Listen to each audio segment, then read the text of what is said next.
ফেব্রুয়ারি মাসে আওয়ামী লীগ অফিসিয়ালি অনেকগুলো কর্মসূচি দিয়েছে তাদের অফিসিয়াল ফেসবুক পেজ থেকে। এটা মোটামুটি ঠাট্টা করার মতো বিষয়ই হয়ে দাঁড়িয়েছিল, আমরাও করেছি, আমি নিজেও এটা নিয়ে হালকা ঢঙে কিছু কথা বলেছিলাম। কিন্তু এই ব্যাপারটার একটা সিরিয়াস ডাইমেনশন তৈরি হয়েছে সন্ধ্যা নাগাদ, গতকাল সন্ধ্যা নাগাদ। কারণ সরকারের দিক থেকে একটা ব্রিফিং হয়েছিল, আমাদের যিনি প্রেস সচিব আছেন শফিকুল আলম ভাই, তিনি আওয়ামী লীগের কর্মসূচি প্রসঙ্গে কথা বলেছেন। ইনফ্যাক্ট তাকে প্রশ্ন করা হয়েছিল, তার জবাবে তিনি কিছু কথা বলেছেন এবং যে কথাগুলো নিয়ে আবার পাল্টা বিতর্ক তৈরি হয়েছে। অনেকগুলো প্রশ্ন যে তিনি যা বলেছেন সেটা কি করা সম্ভব, সেটা কি করা যেতে পারে, সেটা কি করা উচিত হবে, সেটা কি করা লিগ্যাল হবে। অ্যাট দ্য সেম টাইম তাহলে আওয়ামী লীগের কর্মসূচি নিয়ে আমরা আসলে কি করব, কি করা উচিত, এই আলাপগুলো আছে। শফিক ভাই যে মন্তব্যগুলো করেছেন, প্রথমেই একটা প্রশ্ন আসবে, সেটা হচ্ছে এটা কি তার ব্যক্তিগত মতামত? তাহলে সাথে সাথে প্রশ্ন আসবে যে একজন প্রধান উপদেষ্টা প্রেস সেক্রেটারি কিভাবে ব্যক্তিগত মতামত দেন। আবার পাল্টা সরকার কিভাবে ভাবছে, তাহলে সরকার যদি এভাবে ভেবে থাকে তাহলে ব্যাপারটা আরো বেশি সিরিয়াস হয়ে দাঁড়ায়। শফিক ভাই কি বলেছেন আমরা একটু পড়ি। শফিকুল আলম বলেছেন, বাংলাদেশে যতদিন না তারা ক্ষমা চাচ্ছে, তাদের নেতৃত্বকে ট্রায়ালের মধ্যে আনা হচ্ছে এবং যতক্ষণ না বিচার হচ্ছে, দায়বদ্ধতার মধ্যে আসছে, ততদিন তাদের কোনো প্রতিবাদ কর্মসূচি করতে দেয়া হবে না। তাদের আগে বিচারের সম্মুখীন হতে হবে, আমাদের স্পষ্ট অবস্থান এখানে। তিনি বলেন, আওয়ামী লীগের শীর্ষ নেতা সহ অনেকে জুলাই হত্যাকাণ্ডের সঙ্গে জড়িত। হিউম্যান রাইটস ওয়াচের প্রতিবেদনে বলা হয়েছে শেখ হাসিনা জোরপূর্বক গুম ও হত্যার সরাসরি নির্দেশদাতা। বাংলাদেশের ইতিহাসে এত বড় একটা হত্যাকাণ্ড হলো, আপনার আমার চোখের সামনে বাচ্চা ছেলে মেয়েদের খুন করা হলো, শত শত ছেলে অন্ধ হয়ে গেছে, অনেকে সারা জীবনের জন্য পঙ্গু হয়ে গেছে। তিনি আরো বলেন, তারপরও তো আওয়ামী লীগের মধ্যে কোনো অনুশোচনা নাই, অনুতপ্তও না। তার উপর তারা মিথ্যা কথা বলেছে যে 3000 পুলিশ সদস্য মারা গেছে। কত বড় জালিয়াতি, কত বড় মিথ্যা। তিনি বলছেন, আওয়ামী লীগের যারা ক্লিন আছে, হত্যাকাণ্ডে জড়িত ছিল, তারা কি অনুতপ্ত হয়েছে? তারা কি বলেছে আমরা অনুতপ্ত? যারা অন্যান্য নেতা আছেন তারা কি বলেছেন যে পার্টি এই কাজ করেছে, আমরা অনুতপ্ত, ক্ষমা চাই? 71টি শিশুকে তারা মেরেছে, হেলিকপ্টার দিয়ে মেরেছে। আওয়ামী লীগের কে এসে বলেছে যে শেখ হাসিনার লিডারশিপ মানি না, আমি একটা ক্লিন লিডারশিপ চাই? কে এসে অনুতপ্ত হচ্ছে? এবং এদের অনেকে এসে অনুতপ্ত হচ্ছে। শফিক ভাইয়ের আবেগ আমরা বুঝতে পারি, মানে যারা তাকে আগে থেকে চেনেন, আমি তাকে আগে থেকে চিনি, জানি, মানে এই দেশকে ভালোবেসে এবং শেখ হাসিনার যে বিভৎস স্বৈরাচার তার বিরুদ্ধে অত্যন্ত গুরুত্বপূর্ণ রোল প্লে করেছেন। এবং আমাদের ইতিহাসে শফিক ভাইয়ের আগের অ্যাক্টিভিজম তো আছেই, তার প্রতিষ্ঠান এবং শেষ সময়টাতে জুলাই আগস্টে তার অফিস কিভাবে তিনি উন্মুক্ত করে দিয়েছিলেন বহির্বিশ্বের সাথে যোগাযোগের জন্য, যখন সব জায়গায় ইন্টারনেট বন্ধ ছিল। এটা আমাদের ইতিহাসের, এই লড়াইয়ের ইতিহাসের গুরুত্বপূর্ণ অংশ। এগুলো সব লেখা হবেই, কোনো সন্দেহের কিছু নাই। সো তার আবেগটা আমি বুঝি, কিন্তু শফিক ভাইয়ের যে বক্তব্যের মধ্যে খুব মূলগত কতগুলো প্রশ্ন আছে।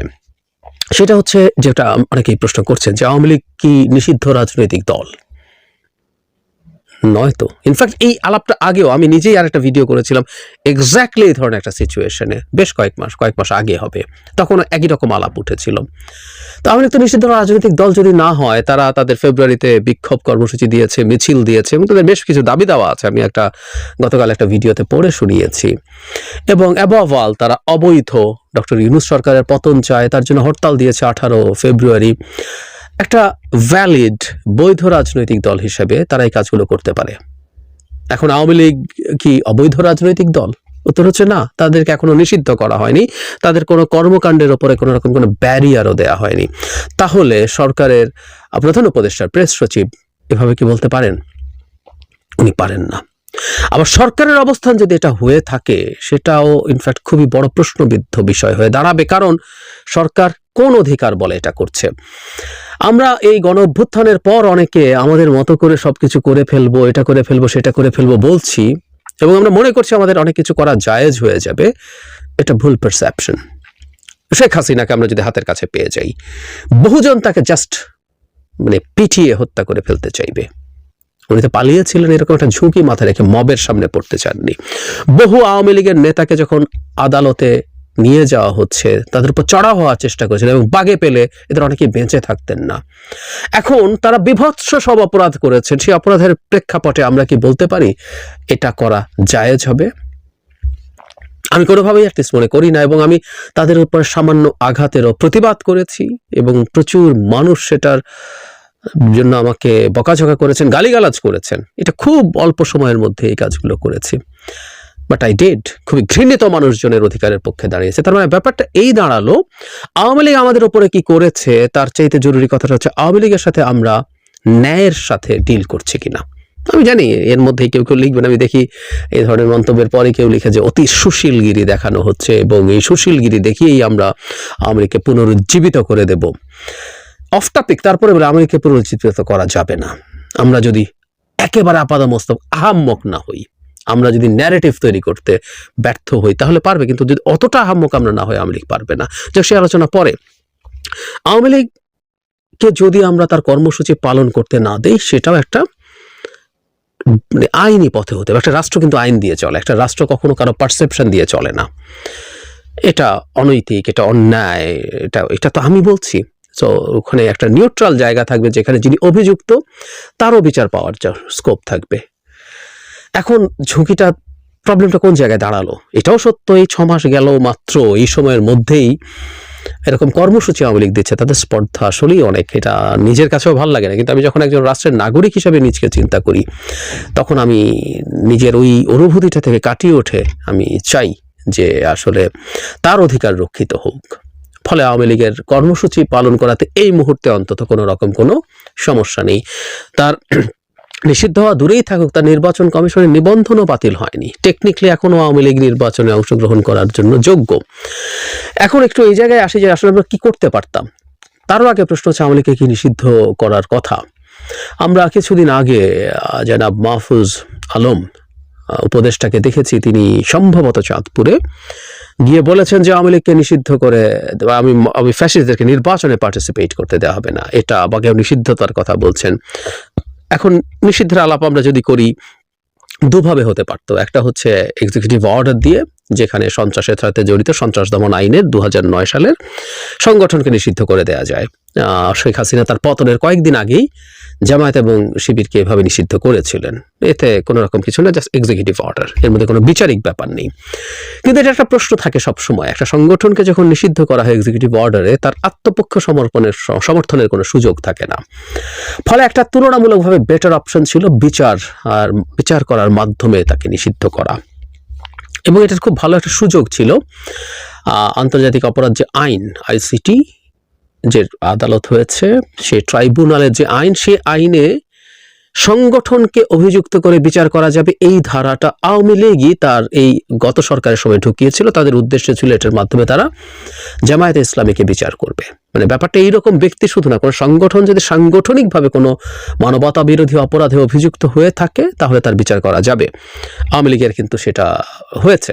আওয়ামী লীগ সাংগঠনিকভাবে এটা করেছে তার এন্টায়ার সময়ের মধ্যে, যেখানে ঘোষণা দিয়ে, এমনকি 4 আগস্ট ঘোষণা দিয়ে আওয়ামী লীগ মাঠে নেমে বিভৎস সব হত্যাকাণ্ড ঘটিয়েছে।